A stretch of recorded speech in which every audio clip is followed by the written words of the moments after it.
Isang babae umano'y dinukot at sinaktan ng 6 na lalaki sa Pasig at saka pinakawalan sa Caloocan. Ang isa sa mga suspect, dati raw kasintahan ng biktima na isa umanong diplomat. Darito ang unang ronda ni Bam Alegre Exclusive.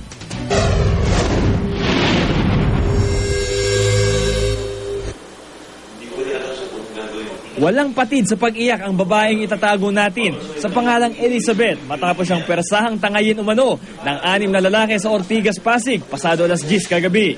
Matapos daw ang mahigit 30 minuto, pinakawalan siya at iniwan sa 11th Avenue sa Caloocan.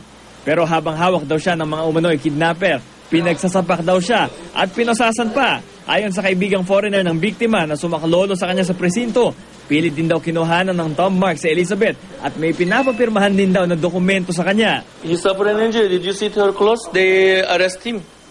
They slap him. They put the handcuffed in hand and they put everything to his neck also. We don't know why.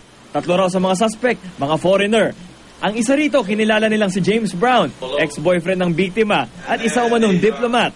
Nangangamba ang kampo ng biktima na baka makalabas ng Pilipinas ang suspect. This guy, the James Brown, is her ex-boyfriend. I want to show her picture. Everybody see. If you see this guy, is from United Nations. Nakikipagtulungan na ang Northern Police District sa Pasig Police at mga otoridad sa paliparan kaugnay sa insidente. Inaalam din kung totoo ngang diplomat ang suspect. Para sa unang balita, Bam Alegre reporting.